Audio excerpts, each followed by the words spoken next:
hearing to order. Good morning. The committee meets today to discuss the global security challenges confronting the United States. Before I introduce our witnesses, I would like to welcome the members of the Armed Services Committee to our first public hearing of the 118th Congress. And I'm pleased to welcome our new ranking member, Senator Roger Wicker. He is a tremendous colleague, and I look forward to working with him, leading this committee in the bipartisan fashion that has been done for many, many years. And to our returning members, thank you for your continued service and partnership. And to our new members, Senator Mullin, Senator Budd, and Senator Schmidt, welcome. I look forward to working with each of you. Okay. Now, I have been informed, since we have a quorum, and that's transitory, since the quorum is now present, I ask the committee to consider 1,790 pending military nominations. All of these nominations have been before the committee either a quiet length of time. Is there a motion to favorably report this list of 1,790 pending military nominations to the Senate? So moved. Is there a second? Thank you very much. All in favor say aye. Aye. The motion carries. Thank you.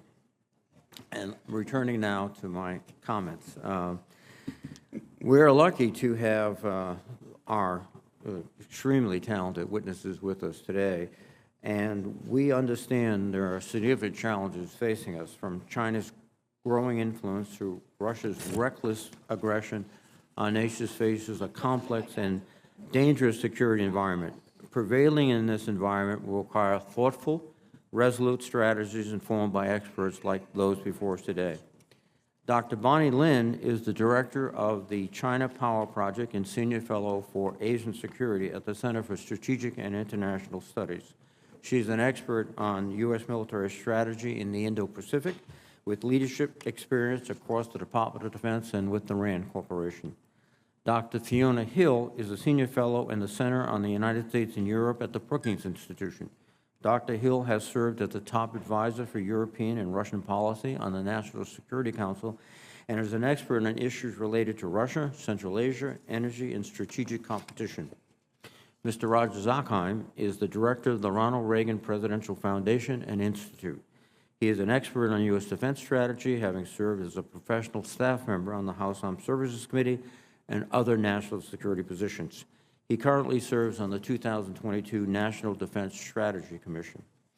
Our objective today is to examine the national security issues that this committee should consider as we prepare for the fiscal year 2024 National Defense Authorization Act. As the Biden administration's national defense strategy makes clear, China is our primary competitor. It is the only nation with both the intent and the capability to mount a sustained challenge to the security and economic interests of the United States and its allies and partners around the world. At the same time, Russia remains a violent, destabilizing force.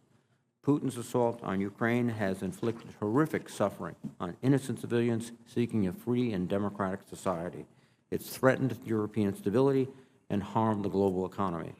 In addition, nations like Iran and North Korea continue to push the boundaries of military brinksmanship, and issues like terrorism and climate change remain persistent. The significance of these threats is widely understood. The question is how to address them in order to deter or mitigate the threat to U.S. national security and international stability more broadly.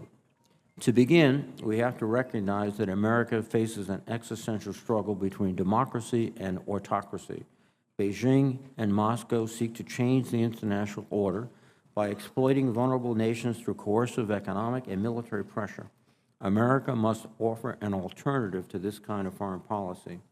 Given the economic, cultural, and geographic ties between many of our partners in China, we can't ask them to choose between engaging with the United States or China based solely on an economic or military calculation. We should use all our tools of statecraft and build mutually beneficial relationships. Indeed, forging and maintaining strong international partnerships is likely to be the decisive factor in any future conflict. We have seen this through Ukraine's remarkable performance against Russia, and it will hold true also in the Pacific. Our greatest comparative advantage over China is our network of allies, and strengthening that network should be at the center of our strategy moving forward. The development of the Quad involving the United States, Japan, India, and Australia presents a valuable framework.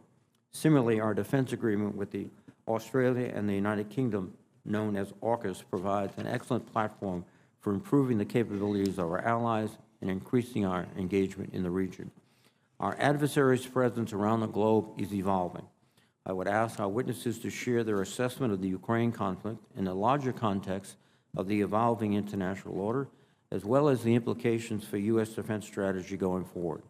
Similarly, I would like to know what military and non-military factors are most likely to impact Chinese decision-making with respect to potential aggression against Taiwan.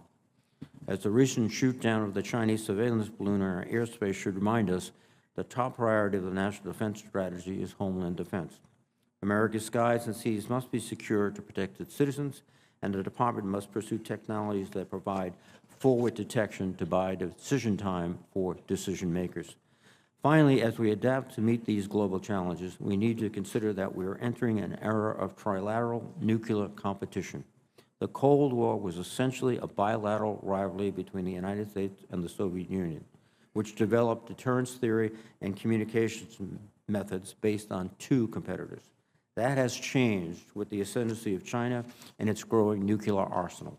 I would ask our witnesses to help us understand this new trilateral dynamic and how it may impact efforts to deter the use of nuclear weapons.